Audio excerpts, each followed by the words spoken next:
juga ada demo tentang Indonesia gelap. Ini kan kontradiktif. Ada 7 hal yang mereka sampaikan, tapi yang menjadi perhatian saya mereka bicara tentang menolak dia dui fungsi. Saya pikir bukan bicara tentang dui fungsi. Di dalam 7 poin itu, 1 poin menyangkut tentang dui fungsi ini pesanan. Bukan murni pure dari mahasiswanya. Hormat pimpinan komisi yang saya hormati, Bapak Ibu Komisi 1. Tadi mengenai gelar saya. Rarpol itu Rerum Politicarum. Kebetulan saya mendapatkannya mengambil S3 di Jerman. Ya sebetulnya gelar itu dari gelar Latin sebetulnya. Cuman banyak negara-negara macam ada juga Rerum Naturalism dan segala macam. Jadi mungkin gelarnya nggak jamak dipakai di sini, tapi saya berpikir udahlah saya pakai itu saja daripada nanti saya dikira kuliah di tempat di pinggir jalan gitu seperti begitu. Sekali lagi terima kasih waktu yang diberikan kepada saya. Beberapa kali saya menjadi narasumber di Komisi 1, tapi saya pikir di 1 tahun terakhir tidak lagi berkesempatan ada di sini, karena kesibukan juga ada di Universitas Pertahanan. Saya diundang untuk menyampaikan pendapat apa sih terkait dengan rencana perubahan Undang-Undang TNI nomor 34 2024. Lanjut, silakan. Yang saya hormati Mas Gus, beliau ini dosen saya, guru saya, Bang Teguh, juga senior saya, guru saya maupun kolega dalam berbagai kesempatan. Nah, saya melihat bahwa kita berbicara tentang Undang-Undang Dasar RI 45 yang mengatur bahwa TNI itu sebagai alat pertahanan negara ya, yang menjaga tentang kepentingan nasional kita, national interest kita, yaitu tentang kedaulatan negara, keutuhan wilayah, dan juga keselamatan anak bangsa kita. Di dalam Undang-Undang nomor 34 2004 itu, di pasal 47 mengatur bahwa ada 10 jabatan sipil, kementerian lembaga yang bisa diisi TNI. Dari awal sebetulnya sudah ada polemik sendiri di kalangan TNI. Kenapa disebutkan 10 lembaga ini? Kenapa nggak kita biarkan terbuka seperti undang-undang yang ada di polisi? Sehingga tidak menimbulkan katakanlah debat, tidak menimbulkan katakanlah tidak mengundangkan artinya argumentasi yang berkembang di publik. Nah, kita juga dengar bahwa terakhir Panglima mengatakan bahwa penempatan prajurit TNI di kementerian lembaga itu bukan bentuk tubi fungsi tapi multifungsi. Tapi saya pikir apapun lah namanya, semua warga negara tentu saja berhak berada dimanapun. Sejauh memang itu untuk kepentingan negara kita, kepentingan nasional kita. Penempatan prajurit TNI di kementerian lembaga saat ini tentu saja karena berdasarkan undang-undang perlu dibahas. Jadi terima kasih memang Bapak Ibu sekalian mengundang kami, memberikan kesempatan tentang apa yang menjadi pikiran kita terkait dengan penempatan ini. Nah, kebutuhan sumber daya manusia lebih kepada pengalaman empirik yang saya lihat tentu saja ada rencana percepatan dari pemerintah untuk memberdayakan TNI maupun Polri di berbagai posisi ini. Karena melihat bahwa jaringan atau network yang dimiliki TNI Polri itu sampai ke bawah. Kalau di TNI itu ada yang sampai ke Koramil, sampai ada Babinsa, yang betul-betul menyentuh ke bawah. Beberapa kali kejadian contoh COVID-19, tidak mungkin upaya-upaya pemerintah bisa berjalan begitu cepat tanpa bantuan dari TNI Polri itu. Nah, semangat-semangat ini barangkali yang berkembang, yang ada di bawah. Lanjut slide-nya. Next gimana? Ini menurut saya hal-hal yang perlu menjadi perhatian, penempatan prajurit TNI aktif, kemudian masa pensiun, peran TNI dalam MSP, modernisasi alutsista, dan kesejahteraan prajurit. Lanjut. Nah, saya akhirnya berpikir bahwa kejadian seperti sekarang ini seperti sejarah itu berulang kembali. History turn itself. Pola analisis partisipasi militer itu untuk mengembangkan sejumlah metode untuk mengklasifikasikan peran yang dimainkan oleh militer. Partisipasi militer itu dapat dipandang untuk menunjukkan variasi kuantitatif, kualitatif, dan sebagian besar analis dianggap sebagai multifungsi atau multidimensi yang melibatkan peran yang dimainkan sehubungan dengan pemilihan seksi kepala eksekutif dan bentuk partisipasi langsung personal militer dalam eksekutif. Ini sudah lama sekali teori ini, tapi saya mencoba lihat kembali mencari tentang teori dari yang dikembangkan oleh Kahneman ini. Ini banyak di awal-awal katakanlah sebelum munculnya reformasi, teori ini begitu banyak. Kemudian sebagian besar analis berpendapat bahwa partisipasi militer dalam pemerintahan mestinya dipahami dalam konteks pengembangan pemerintah sipil, supporting the civilian government. Jadi bukan cuman artinya ngeruhi, bukan cuma artinya bikin rusak, tapi dalam arti mendukung sama sekali. Jadi mekanismenya itu penempatan mereka justru sebagai akselerator diharapkan, mempercepat, menjadi dinamisator juga, bahwa penempatan mereka ini bukan untuk mengambil peluang dan katakanlah peluang pihak lain dalam hal ini. Tadi saya coba menyampaikan yang disampaikan pimpinan bahwa repotnya orang banyak di Indonesia ini kan banyak orang pintar, tapi lebih senang ngerujak pimpinan, mengujak pemerintah ketimbang memberikan masukan yang konstruktif atau yang membangun. Ini yang repot kita. Orang-orang bicara tentang penempatan nanti kembali demi fungsi penempatan ini akhirnya membuat katakanlah sipil kehilangan jabatan dan seterusnya. Ada beberapa faktor lanjut. Faktor keterlibatan militer dalam pemerintahan saya coba lihat. Ini dari kajian yang coba kita sampaikan bahwa pewujudan militer itu, penciptaan di militer itu lebih kepada munculnya rasa frustasi di kalangan TNI sendiri atau militer sendiri ketika pemerintah sipil itu enggan memberdayakan individu yang kapabel, yang kompeten untuk jabatan publik, untuk mengatur hidup orang banyak. Ya, saya menyatakan begini bahwa banyak katakanlah orang-orang yang mungkin hanya karena kuantitas dia punya suara sehingga dia menjabat tentu. Tidak kualitas yang ditempatkan. Kita muncul rasa frustasi. Kita nggak menyampaikan lagi mungkin kalau kata lebih jauh kita berkatakan muak, mungkin terlalu kasar, tapi kita tuh seperti putus asa melihat apa yang kita kerjakan. Berikanlah kami kesempatan untuk ada di situ, itu yang ada muncul. Kemudian juga ada perilaku politik komandan terpilih, ya misalnya mengatakan iya meskipun itu bertentangan gitu. Kenapa nggak kita iyakan saja, nggak kita ambil kesempatan itu buat orang lain gitu, yang memang lebih kompeten di situ. Kemudian juga bahwa periode politik militer itu, pengalaman politik militer di Prodi 66, Mei 66, Maret 66 hingga Mei 98 itu generasi militer yang ada saat sekarang masih berpikir itu. Cuman ada juga kecenderungan yang generasi muda lebih baru memilih tempat posisi berdasarkan pesanan. Menurut saya mesti dikembalikan dari secara attitude, dari secara misalnya katakanlah psikologis, bisa berpikir lebih logik lah mestinya TNI yang ada di situ. Nah, faktor kedua menurut saya adalah kelemahan lembaga pemerintah dan politik sipil. Ya. Dapat dikaitkan dengan dua alasan ini yang coba kita kembangkan, bahwa penyebab langsung dari kelemahan sistem politik adalah perubahan mendadak di tahun awal 2000-an, yaitu dari sistem presidensial gaya Amerika muncul ke sistem parlemen, ya. MPR bukan lagi lembaga tertinggi negara, yang memungkinkan akhirnya banyak partai, menimbulkan persaingan jika bukan disebut katakanlah pertikaian yang terus-menerus antar partai, yaitu ada sandera. Nggak mungkin seseorang bisa menjadi calon kepala daerah kalau nggak ada suara. Nggak mungkin katakanlah seseorang bisa menjadi kepala daerah kalau tidak mengakomodasi kepentingan tertentu. Sebetulnya isu-isu ini atau bentuk ini itu berkembang di masyarakat. Saya percaya bahwa masyarakat Indonesia itu pintar.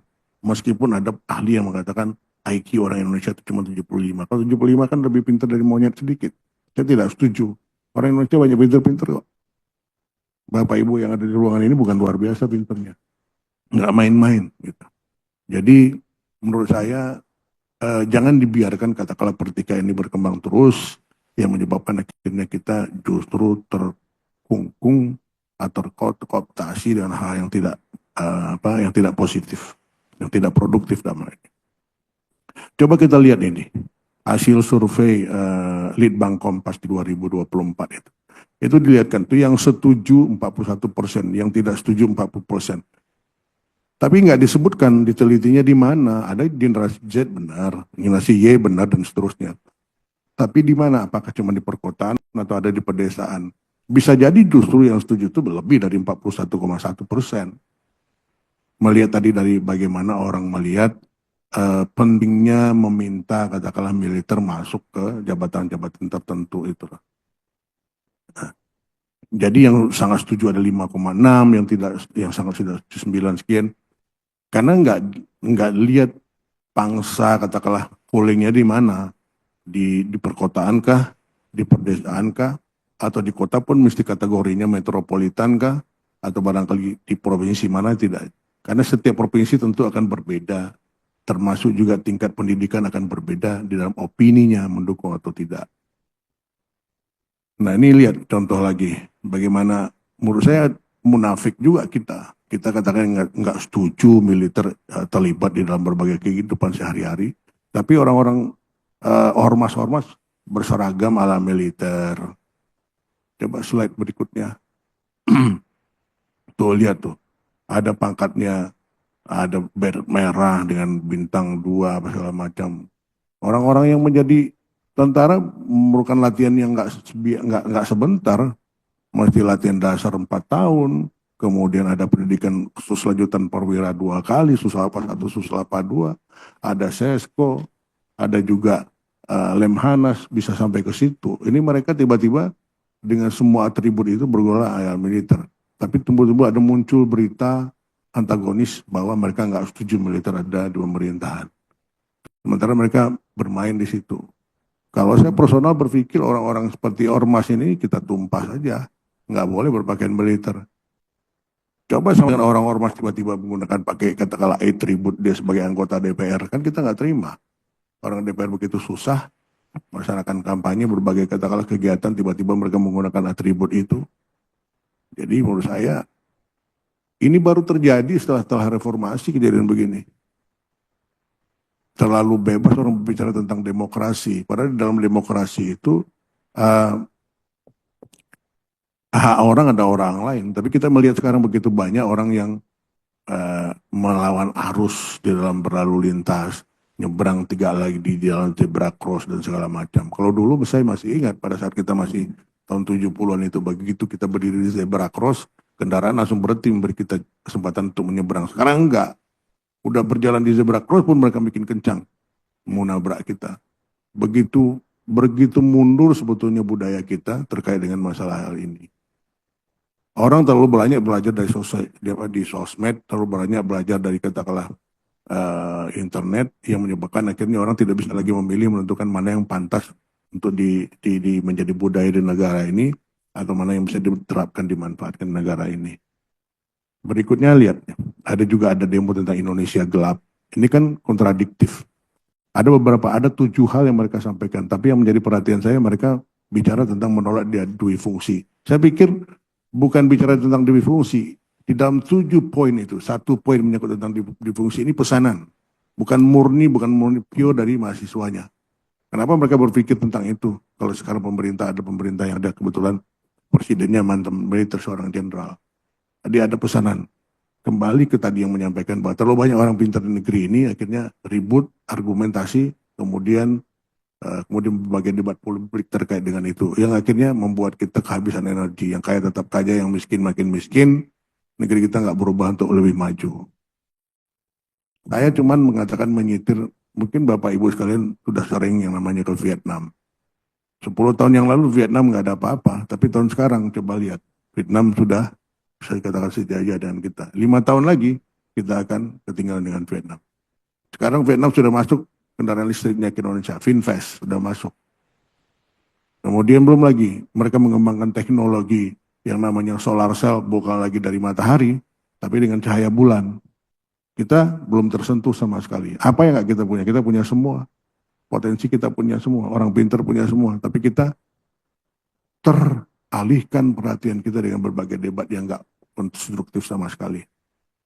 Lanjut. Nah ini faktor pendorong keterlibatan militer dalam politik. Saya mengambil teori yang disampaikan Pak Muhtar maupun Salim Said 91, bahwa keterlibatan militer dalam politik itu disebabkan lemahnya pemerintah sipil maupun politik, institusi politik. Kemudian adanya perilaku pimpinan politik, ya, political behavior dari komandan-komandan militer yang terpilih. Dan ketiga adalah inkonsistensi, ya, pimpinan politik, ya, statementnya maupun praktik politiknya, yang akhirnya mendorong rakyat banyak, society meminta militer terlibat di dalam politik. Jadi munculnya ketidakpercayaan. Nah, tapi sekarang berubah lagi, ketidakpercayaan itu seakan-akan militer yang ingin ikut di situ. Ini menurut saya menjadi, katakanlah, perlu debat yang lebih jauh terkait dengan ini. Ini yang beberapa catatan yang menurut saya yang perlu disampaikan terkait dengan itu. Saya mencoba melihat seperti sejarah yang berulang kembali. Lanjut berikutnya. Nah, undang-undang yang mengatur TNI, penempatan TNI itu ada Undang-Undang Nomor 5 tahun 2014 tentang ASN, yang tentunya tertuang di dalam pasal 20 yang berbunyi disebutkan situ jabatan ASN diisi oleh PSN, jabatan ASN tertentu dapat diisi dari TNI dan Kepolisian Negara. Nah, pengisian jabatan ASN ini berasal dari prajurit Tentara Nasional Indonesia dan anggota kepolisian. Dilaksanakan pada instansi pusat, sebagaimana diatur dalam Undang-Undang Tentara Nasional Indonesia dan Undang-Undang tentang Kepolisian Negara. Jadi ada undang-undangnya. Kalau sekarang orang ribut tentang itu, apalagi yang menjadi landasan kita kalau bukan landasan hukum? Bukankah negara kita negara hukum? Ya, ada persoalan yang paling penting saat ini bagi kita adalah bagaimana menyelesaikan persoalan hukum tentang oligarki dan segala macam. Saya tidak berdebat dalam hal itu. Nah, di PP nomor 39 tahun 2010 itu pada pasal 21 ayat 3, bahwa prajurit Polri yang selesai menjalankan masa ikatan dinas pertama, itu kalau perwira itu 10 tahun pertama. Kalau misalnya bintara pertama itu 7 tahun pertama. Tidak menganjurkan berhenti, itu pada saat kita masuk itu ada dokumen kita setuju atau tidak, bersedia ditempatkan di mana saja, kemudian sama 10 tahun nggak boleh keluar, 7 tahun nggak boleh keluar. Nah, di sini dianggap dilanjutkan ikatan dinas lanjutan, ikatan dinas lanjutan. Nah, saya berpikir bahwa jangan otomatis. Karena banyak teman saya yang sekarang bintang 3 itu kapten itu udah ingin berhenti. 10 tahun, 9 tahun dia menjadi tentara ingin berhenti. Ingin mundur. Nah, jadi menurut saya dia ada evaluasi, ada 10 tahun, 10 tahun, 5 tahun, 5 tahun, 5 tahun. Akan kelihatan dia efektif atau tidak. Dia bermanfaat atau tidak. Kalau cuma pangkat tinggi-tinggi aja, kemudian nggak ada manfaatnya untuk institusi, nggak ada manfaat untuk negara, untuk apa? Karena jadi tentara itu bukan untuk jadi orang kaya. Kalau mau jadi orang kaya, jadilah pengusaha atau segala macam.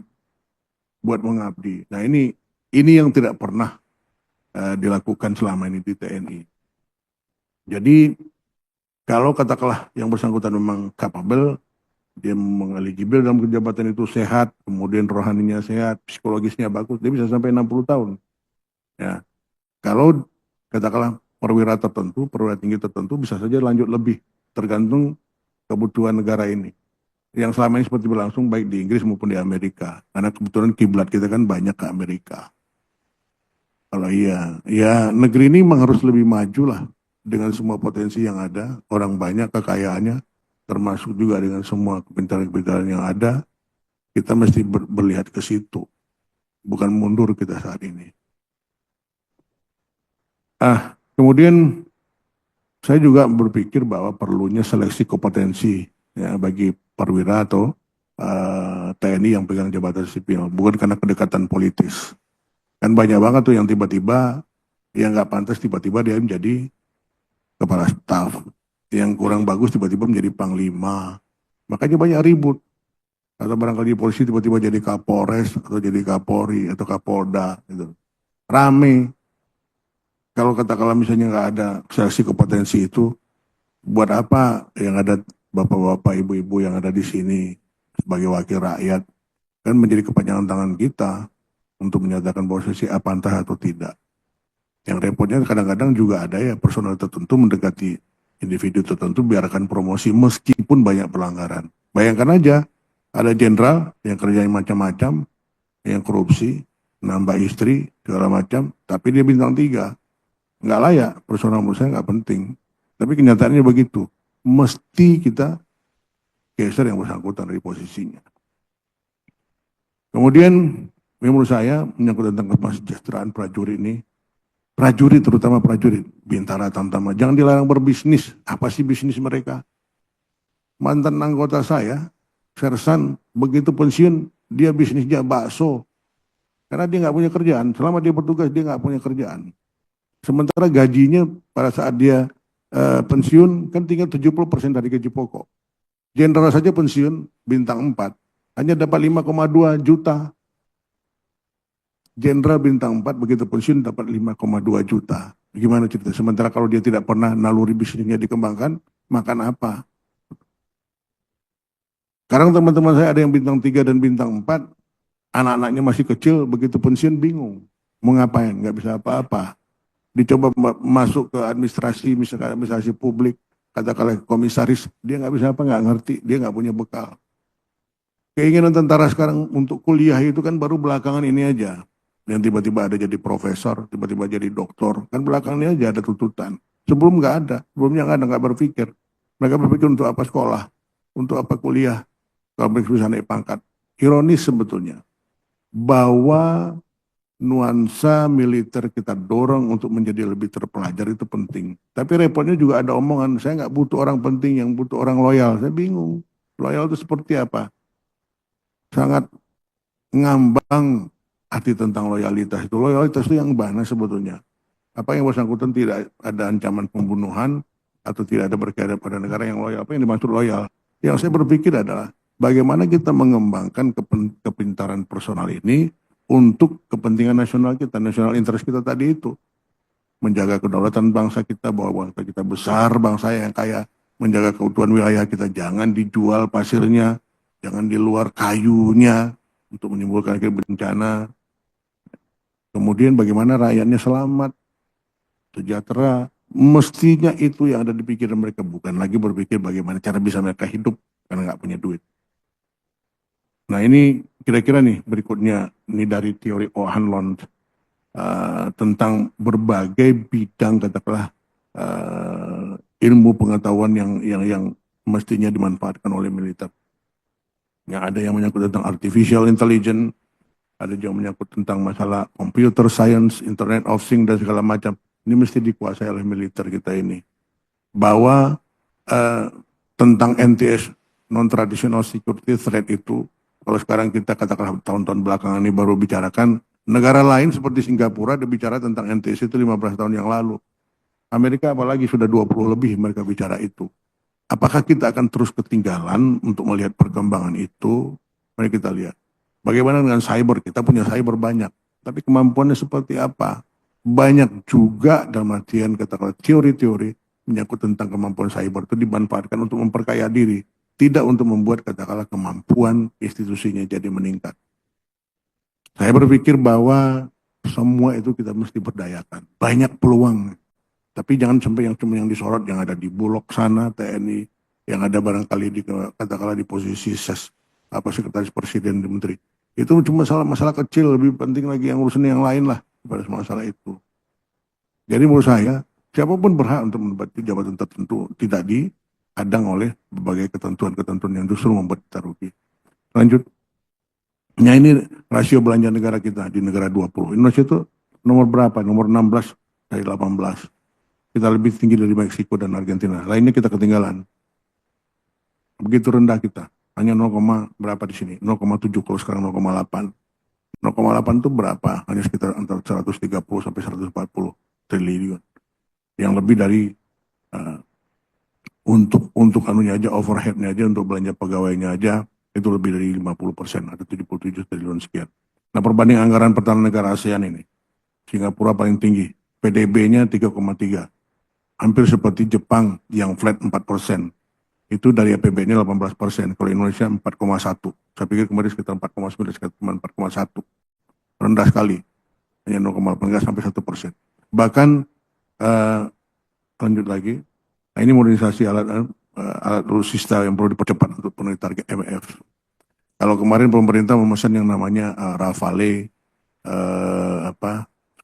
sebanyak 42, kemudian ada juga pesawat angkut J130, kakak adiknya Hercules, kemudian kapal selam, segala macam. Bayangkan aja, saya tidak berhak untuk bicara lebih jauh terkait dengan masalah kemampuan alutsista kita ini, tapi menyedihkan kalau sebuah kapal selam minimal torpedonya 8, kita nggak punya torpedo yang katakanlah untuk bekal pokoknya itu 8, kemudian untuk cadangannya 8, artinya satu kapal selam 16. Tinggal tanya Bapak Ibu, tinggal tanya ke Kasal sana, punya nggak satu kapal selam kita 18 rudal torpedo itu? Nggak punya kita. Kemudian berapa persen kesiapan tempur angkatan laut kita, angkatan udara kita? Kecil banget, nggak sampai 3%. Berkisar 1-2%. Jauh. Jadi kalau misalnya Global Power System mengatakan bahwa Indonesia kemampuannya sekitar 10% di dunia, bullshit, ngomong kosong. Nggak ada seperti itu kemampuan militer kita. Nah, ini alutsista angkatan darat. Alutsista angkatan laut. Alutsista angkatan udara. Lanjut. Nah, terus angkatan laut, angkatan udara. Lanjut lagi. Nah, ini anggaran Kementerian Pertahanan 2024 terbesar untuk manajemen, sekitar 77,5 T. Kita ada 139,27 yang ada. Bayangkan aja, lebih dari 50% itu buat katakanlah manajemen untuk belanja pegawai. Apa yang bisa kita manfaatkan cuma dengan kurang dari 50%? Mau beli senjata baru gimana? Kalau satu pesawat tempur aja fighting yang high teknologi itu lebih dari 250 juta dolar. Betul. Lanjut lagi. Nah, alutsista itu teknologinya tinggi. Masa tiba dan si operasional itu antara 4-5 tahun. Jadi mulai kita pesan, hari ini kita pesan, 4 tahun kemudian atau 4,5 tahun kemudian datang ke negeri ini. Jadi bukan kayak kita beli goreng pisang, kita pesan sekarang nanti dapat 1 jam lagi paling lambat. Ini enggak, 4,5 tahun sampai 5 tahun. Makanya pemerintah membeli interim, senjata untuk backup. Jadi kalau ada yang mengatakan, kenapa pesawatnya bekas, kenapa kapalnya bekas, itu buat cuman backup doang, sambil menunggu katakanlah pesawat yang kita pesan datang, atau kapal yang kita pesan datang. Orang juga ribut tentang AUKUS, Australia bakal memiliki katakanlah kapal selam nuklir, itu datangnya nanti 2035 bukan sekarang. Meskipun katakanlah pada saat itu Waminlu mengatakan ke pihak keutusan khususnya Australia tentang peran mereka tuh, kita mengatakan syukurlah Anda menciptakan 1% aja enggak. Jadi kalau bicara tentang ini masih jauh kita. 1% aja enggak. Jadi kalau bicara tentang ini masih jauh kita. Demikian barangkali pimpinan apa yang perlu saya sampaikan. Sekali lagi terima kasih kesempatan yang diberikan pada saya. Kita siap berdiskusi lebih lanjut. Assalamualaikum warahmatullahi wabarakatuh.